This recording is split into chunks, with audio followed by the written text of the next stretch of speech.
I made a huge mistake during my bachelor party trip. My fiancé moved on, and I just want her back. 5 years ago, I, Walt 28 male, made a choice that royally fucked up my life. I had a lot going for me. At the time, I was the new guy at my firm. I was an architect, mostly subdivisions, and really enjoying it. I had a long-term girlfriend of 3 years, Emily 29F now, 24 then, that I had recently become engaged to. I really thought nothing could derail me. After Emily said yes, we began to plan the wedding. We were not up for the big wedding thing.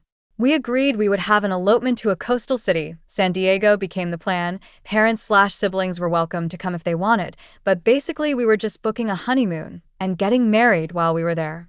Since this whole trip was going to be, relatively speaking, inexpensive, we decided to splurge on pre-wedding activities. Now, neither of us wanted traditional bachelor/bachelorette parties. We agreed we would scratch off bucket list items. Emily wanted to swim with sharks and booked herself one of those cage dive excursions. Her and her best friend Maggie went to Florida for a long weekend and did just that. Mine was quite a bit more. I had always wanted to visit Thailand. It was one of those dumb things I got fascinated with as a 10-year-old and swore I was going to go.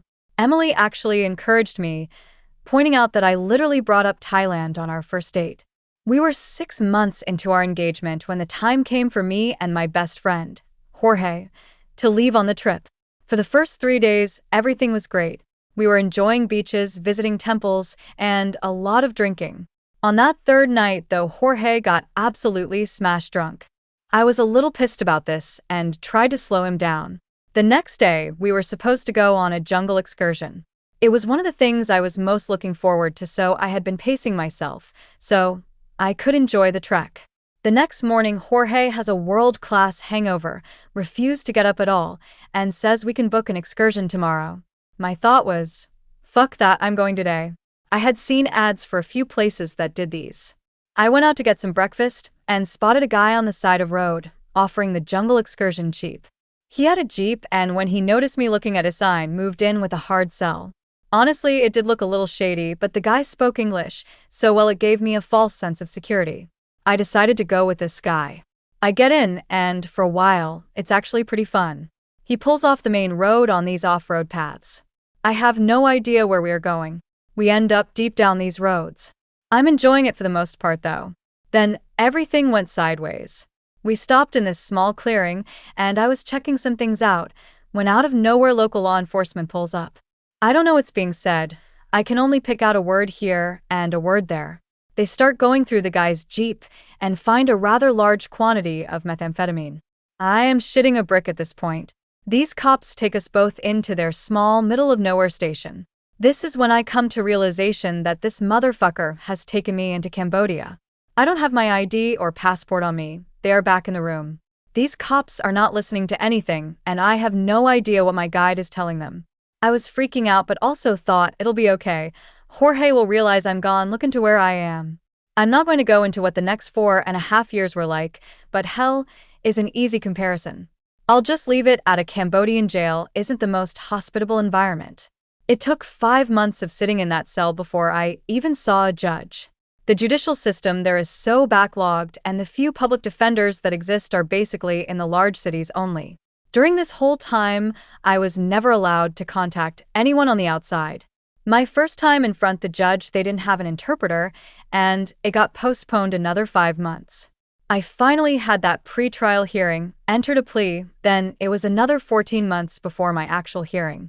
When I finally had me hearing, the judge was very fair and dismissed my charges on time served, only for the prosecutor to appeal the dismissal.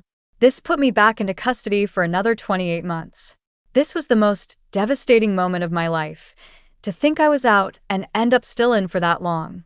During this time, after no one came for me, I realized they all thought I was dead. I had gone missing.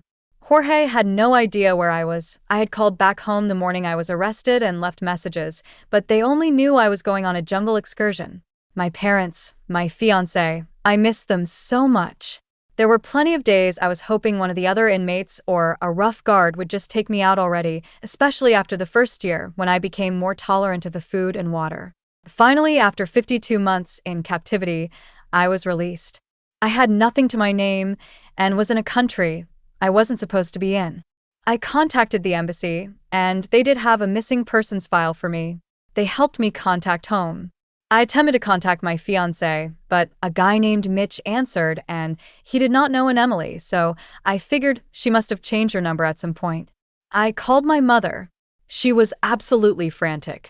She grabbed my father, and I told her my entire tale. I kept asking about Emily, and my mother kept deflecting. She wanted to get started immediately getting me home, and said we would talk about everything when I got back to the US. It took a little while to make this happen. My parents luckily had my original passport and ID, which made the process somewhat faster. During that time, they sent me money, and I was able to get a hotel. My parents were very adamant I not try to contact Emily during this time and to wait until we got back. I obviously started to assume she had moved on and was with someone else, which was heartbreaking. I had held out hope during my imprisonment that she would not, but with the way my parents were acting, I assumed that was the case. Even so, I wanted to contact her immediately before anything else. I didn't want to talk about my time there. I didn't want to talk about what they did trying to find me or know anything about anyone else. I just wanted my fiancé. My parents sat me down and handed me a save the date card. It was Emily and some tall, handsome guy I'd never seen before. She was engaged. I broke down. It wasn't unexpected, but the feelings were still there. I asked my parents if they had kept in touch with her beyond just being wedding guest worthy. They said yes. They've actually been a huge part of each other's lives these last few years. I was a little shocked. I know they liked Emily, but with me gone, I had somewhat expected them to drift apart, not get closer. I decided to ask, so, how close are you guys now? My mother responded, very. Her father passed a year ago, and your dad has agreed to walk her down the aisle. That hurt. It shouldn't, but it did. Why you? Was all I could say. My mom got emotional, started going on about how they all thought I was gone, that a cartel or something got me, that they looked so hard and so long. They had a whole memorial service for me. I snapped a little. I don't care about that right now. What are you not telling me? My mother took that tablet and flipped a few photos. She then handed it back to me. There was a whole group photo. My parents, Emily, her fiancé, her mom, my sister, my brother, Emily's brother, Jorge, other friends, and kids. But at the center of the table was a boy sitting behind a birthday cake. The decorations read, "Happy 4th birthday." He was smiling big. I just looked at my parents. My mother looked at me and said, "That's your son, Paul." My dad's name, Walter. My name, Ryan, our last name. Update 1. In the 2 weeks since I got back home, it simultaneously feels like so much has happened and that virtually nothing has happened. I have been largely brought up to speed on all that has happened on this side of the world. When Jorge finally got up out of bed that day 5 years ago, he tried to call me. After having no success, the officers confiscated my phone immediately upon arrest. I never saw it again. He decided to just go about his day, assuming I was enjoying my excursion. It wasn't until it was well past dark that he started to get concerned. He called back home to see if anyone else had heard from me. The next morning, my family and fiancé were blowing up his phone wondering if I had come back yet. That's when he began venturing out to all the excursion places. They all reported that they had not seen me. He began to panic and alerted everyone back home. He went to the authorities at this point. My parents, brother, and fiancé all made the trip to join him. They spent a month canvassing the area before they had to go back. My parents made another trip to Thailand to try and find me, but again turned up nothing. Over the next year and half, they were a constant reminder to the Thai officials of my disappearance. Unfortunately, no one thought to look in Cambodia. Meanwhile, my fiancée Emily came to the realization she was pregnant. On the day I left for Thailand, she was unknowingly around 10 weeks. I can only imagine how hard it was on her. I'm missing. She's pregnant with my child. I wish I had never gone. My parents told me Emily really leaned on them, and they were happy to help. Over the years, they've just grown closer and closer. Her parents were there and supportive, but they are much older than mine and not in as good of health. My mom ended up taking Emily to a lot of her OB appointments. She was there in the delivery room along with Emily's mom. It was apparently very stressful as Paul was born at just 34 weeks. Luckily, he showed no signs of health problems, and they just kept him under heightened observation initially. My parents tell me they needed this. The anguish of not knowing what happened to me was very hard, and the birth of their grandson provided a much-needed respite from the grief. They keep telling me how sorry they are, but they didn't do anything wrong. I guess it's just guilt now that they know I was out there and they failed to find me. Jorge has been by to see me. He has apologized far too many times. He's gotten married since the trip and has 2 kids now. He seems nervous around me, and I guess that's fair. I do hold some resentment toward him.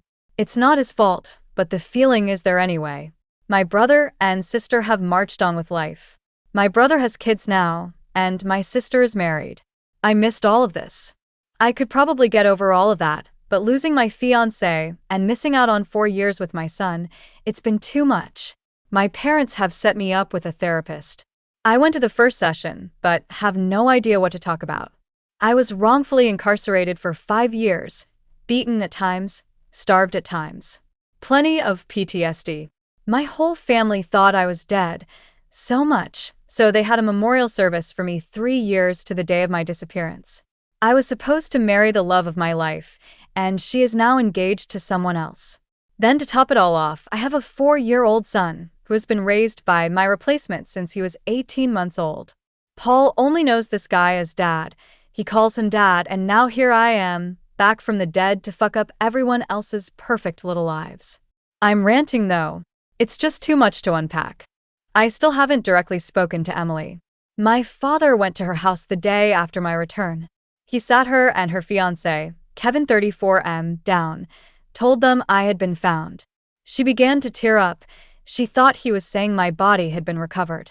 When he corrected her, she had a complete breakdown. Her fiancé comforted her. My dad said she was just silent afterwards. I tried texting her. I got no response for a whole day. Then just I'm so sorry. I just can't right now. I haven't asked anyone about her fiancé, other than I know she's been engaged for about 2 months, and the wedding is supposed to be in 6. No one has just volunteered any information at this point. We were supposed to all meet at the park this past weekend. My resurgence has thrown the harmony out of whack, and I can tell everyone is a little off. My mother typically watches Paul while Emily and Kevin are at work. A lot of time it's at her house, but since I showed up it's been exclusively over at Emily's. I hear they are prepping him to meet me. He is aware I'm his father. My pictures are all over at my parents' house. Emily has apparently always had a picture of me up in Paul's room. I'm a shell of the guy in the picture, but I guess at least I kinda look like that still. He won't be totally blindsided. My parents and I arrived at the park first. When we saw their car pull up, only Kevin and Paul got out. Emily was not with them. Paul ran up to my dad first and gave him a big hug. He saw me and kind of retreated to my mom, then over to Kevin. I could tell he was nervous. I mean, shit, so was I, and I'm not 4 years old. The other adults tried to say something to get us to talk or embrace or something. I told them to let it go, let him go play. He perked up and ran off to the playground. Kevin came up and stuck his hand out. We shook, and he said, "Sorry, Emily couldn't today." We were about out the door, and she broke down, told me she wasn't ready. I just said, "I understand." I went over to the playground to try and bond in some way. Turns out Paul is big into superheroes. He pretended to be Spider-Man and I had to be Rhino. I chased him all over the playground and let his web me up. He laughed and smiled. When the food was ready, I was happy to see he liked his hot dogs the same as me. Ketchup on one side, mustard on the other, relish on top. I thought maybe this won't be so hard. Then he called Kevin Dad. I shouldn't have surprised by this. He's been in this kid's life for 2.5 years. He marrying his mom. They all live in the same house. That all said, it was like a knife in the heart. I began to actually tear up. I excused myself for a moment and said I was going over to the gross park bathroom. When I came out, after a minute, Kevin was waiting. I could see my parents across the way watching Paul. I felt instantly awkward. The last thing I wanted right now was a heart-to-heart with Kevin. He was taller than me, more built than me, and had gotten to have the life I was supposed to have. He just said, "Can we talk?" I said, "Yeah, man. What's on your mind?" Kevin began, "Look, I'm sorry for what happened to you. It's a bad deal all around. I just wanted to talk because I'm worried about Emily and Paul. Emily more than him. She hasn't been herself, which I can appreciate to some degree. It took a long time for her to get over you. I'm the first person she dated after your incident. She cried the first time we kissed because it was different. I want you to have a relationship with your son. He's little. He's resilient. I had 2 dads growing up. I know he will be fine. I don't know how fine her or you will be if this goes too fast, and from a selfish standpoint, I don't want anything disrupting our life or our engagement. I love her and want what's best. I'd like you two to take it slow and process everything before you meet. I made an appointment for her to see a counselor. I'd appreciate it if you could respect that and not push her or reach out to her. Let her figure things out on her own first. I was pissed listening to him, pretentious ass, but fuck, he had some points. I don't want to rip open all these old wounds. I ended up just saying, yeah man, I can do that. And walked off to join my parents and Paul. Kevin went into the gross bathroom. When he came back over, he said him and Paul were going to head out. Paul gave everyone hugs, including me. I was surprised, but pleasantly. Then he called me Rhino and ran off to Kevin. As they left, I heard him say, Dad, can we get a cookie cake on the way home? Ugh. He's Dad, I'm Rhino, and this just fucking sucks. Update 2. We finally met. We started by texting a bit, but it felt so impersonal the conversation stayed at a surface level.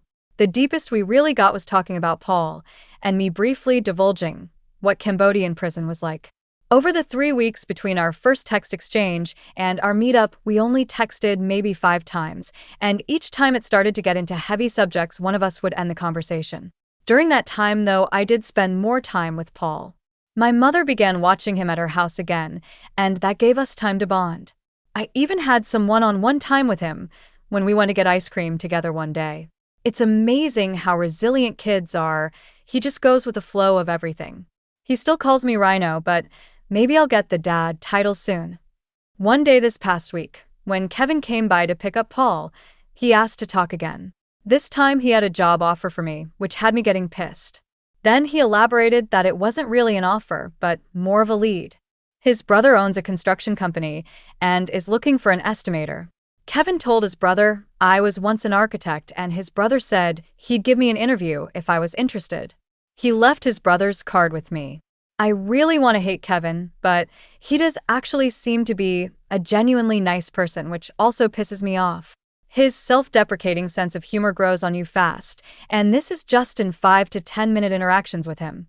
But at the same time, fuck that guy. I talked to Emily via text this past Friday. We agreed to meet the next day for lunch. I suggested this Italian place that had been our place, but she got a little upset about this, and I thought she was going to cancel. Instead, we pivoted to Applebee's. Seeing her in person, I can't even describe. She was just as beautiful as ever. The hello hug caused a shiver through my spine. I didn't want to let go, and may have lingered for just a second, but also didn't want to make it weird. We exchanged pleasantries and small talk through the ordering, and at that point the conversation took the first serious turn since my return, and it stayed that way for the next hour as we talked. She told me how hard it was to deal with my death. She was pregnant and grieving, and a lot of days didn't want to carry on. It hurts so bad to listen to what she was going through. She told me she felt so alone anytime she was in our apartment that she spent most nights staying at her parents' or mine. She kept hoping that every time the phone rang it would be someone with news about me, and then began to hope it wasn't, because as time went on it became more likely that it would be a call that they found my body. She told me about how great my parents, and to a lesser degree my siblings, had been to her. My SIL and her even had slightly overlapping pregnancies, so it was fun to have someone to talk to about it. It was after Paul's first birthday that my parents, of all people, talked to her about getting back out there. She admitted she was really only spending time with her parents, or my SIL, and, by extension, my brother. She said she even fell off hanging out with her best friend. Emily told me it was fear. She never wanted to be away from Paul. If I could disappear in an instant, then that means anyone could. She wouldn't be able to live without him. After this intervention, she realized she was living like a widow and not a 25-year-old woman. She began hanging out with her friends again, let others watch Paul occasionally, so she could go out. It was 2 months into her attempts at living life that she ran into Kevin. They were in a Starbucks. She was fumbling trying to get her phone out while holding Paul, when suddenly this tall, handsome fucker, my words, comes up and scans his phone, buying her coffee and muffin. They strike up a conversation while waiting. When her order gets called, he grabs it and hands it to her along with a business card with his cell number on it. Kevin owns a screen printing shop. Tells her, "No pressure, but I'd like to get to know you better." Then they part ways. She called him the next day. For months later, she introduced Paul to him. A year later, they moved in with him, and a few months ago, they got engaged. This is where I said my piece. I told her I still loved her, that it's impossibly hard to see her with someone else. The idea of getting back to her was one of the few things that kept me going when I was locked away. She began to cry, and I reached out and took her hand. I asked if she was sure or if there was any way we could try again. In hindsight, I feel like this was a dick move, but at the time I needed to know. She shook her head, looked up at me and said, "I love you. I never stopped, but I love Kevin too, and I'm marrying him. It's not fair. I know it's not fair. You didn't do anything wrong, but I had to move on. I spent years thinking you had died. When you came back, I was so happy, but also so guilty." I cut her off there. "You have nothing to feel guilty about. I fucked up and cost myself everything. I always knew you'd likely moved on, and I don't fault you for that. I was gone. There was no reason for you to believe I was coming back, but I did dream that I'd find my way back and you'd be there when I returned. I realized that was unrealistic.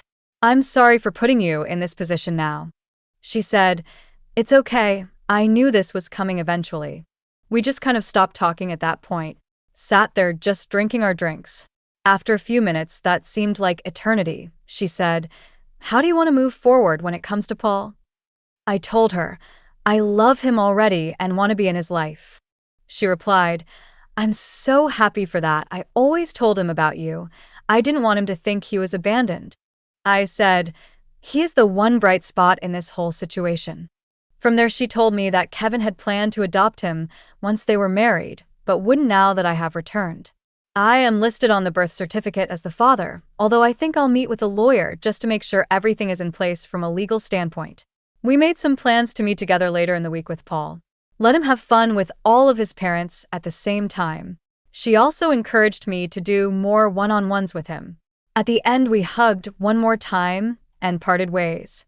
When I got back to my parents' house and in my room, I broke down. The finality of it all was just too much. After I recovered, I decided I was not going to wallow in my grief anymore. I needed to swallow some pride and get on track to do something with myself. The next day, I called Kevin's brother and did an interview that day. He hired me. This is the first step towards moving on. Final update. Holy shit, you're not going to believe what I'm about to tell you. These last 6 months have been nothing short of absolutely fucking crazy, but in a good way. After my first initial face-to-face with Emily, I decided I needed to move on with my life, and I ended up getting hired to be an estimator for Kevin's brother Kyle's 36M construction company. It was going well, and at about the 2-month mark, Kyle, knowing I was an architect, started asking me to design some of his custom builds and would compare them to the usual architect he was using.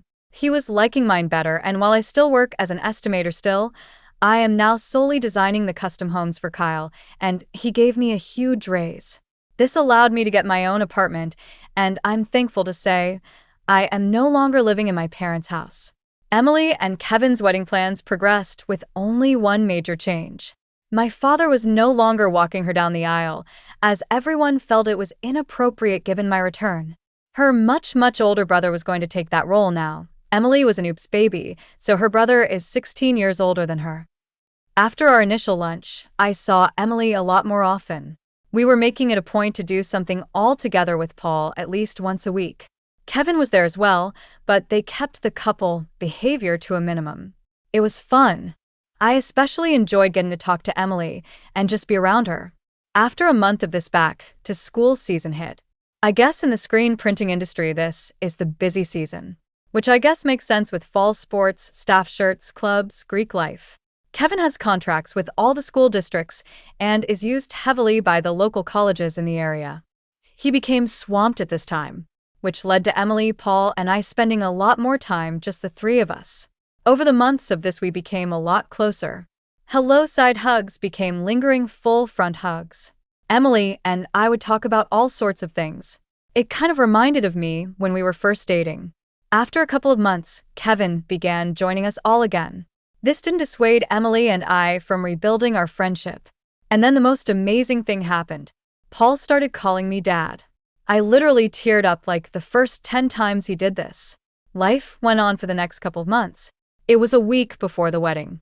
I was not going to attend. My parents were as guests only. That weekend they decided to have semi-combined bachelor/bachelorette parties. Each was going out to dinner with friends, then friends activity, her karaoke, him Topgolf, then they'd all meet up at a bar or club around 11 p.m. I wasn't involved in any of this and had no idea which place they were going to end at. I decided I was going out that night instead of just sitting in my apartment being a dud. It was a hard night for me as it was another reminder that I had lost her to someone else. No matter how good of a dude he was, I still hated it. It was around 10:30 that night. I had a good buzz and was planning on getting an Uber home when Emily and her bachelorette crew walked in.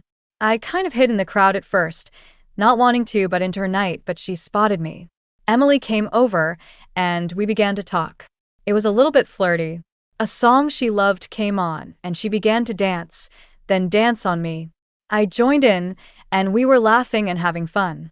As the song ended, she kind of stumbled into me. I caught her and we looked at each other.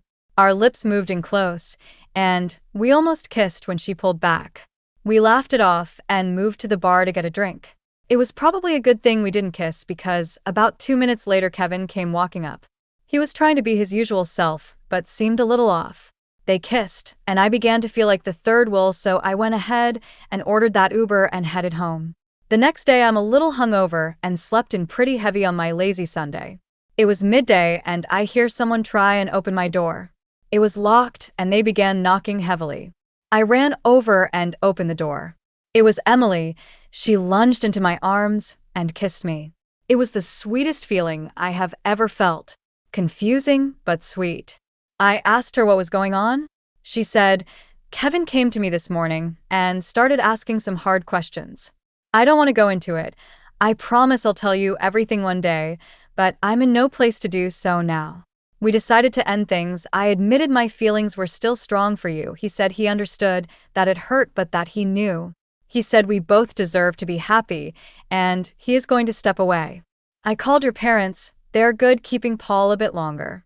I love you and want to be with you, and I'm suspecting you feel the same way. I told her that was all I ever wanted. It's been a whirlwind. She had 2 bags packed for her and Paul, and they moved in with me that same day. The next day, my father went to visit Kevin. He told me Kevin looked a little hungover and had taken the day off. They had a talk, and my dad tried to be as empathetic as he could. He just wanted to check on him, as Kevin had been a large part of their lives over the past few years. He asked Kevin what he was going to do. He said beyond trying to get some deposits back, he had no idea. My father offered to refund him his money and take over the reservations. He didn't ask why. My father thinks he knew. While this was going on, I had to go into work and face Kyle. He called me into his office upon my arrival. Kyle had me sit and began, "Just let me say my business. I'm angry. My brother tells me to let it go, and I will. I want to take that anger out on you, but I'm not going to. My brother and I learned the hard lesson back in high school when it comes to revenge and swore we'd always be the bigger men going forward, but that's not a tale for now. I think it's best we part ways. My family needs time to heal. I won't leave you high and dry, though. You get 1 week paid off here. In that time, I want you to speak to an acquaintance of mine, Lee. Lee runs a construction company as well, and he says he will take you on at your current salary. It's commercial instead of residential, but you'll do fine." I stood up and started to thank him, but he cut me off. "This isn't for you, it's for Kev. Now go get your things and get up out of here." I contacted Lee the same day. He told me I could start in 2 weeks. Once my father came back and said he now had control of the wedding accommodations, Emily and I just looked at each other and knew we each wanted this. It wasn't the wedding we always wanted. We planned on getting married on a beach. It was Kevin that wanted the traditional wedding. In the end, he was right though. We had an amazing time. Jorge was my best man. She looked stunning in her dress. Getting me a tux rental on short notice was probably the biggest headache, but that worked out too. Neither of us had huge friend or family groups, but it was nice to enjoy celebrating with those that had supported us through all these dark times. It's been a month now since our wedding. I still can't believe it. Paul had a little trouble adjusting. He does miss Kevin, but he has seemed happier the last week. To be where I once was and be where I am now, I consider myself beyond lucky. This story was posted by a Reddit user, The Story Boy, and I would like to convey my thanks to them for allowing me to post it on YouTube. You can find the link of the story in the description of this video.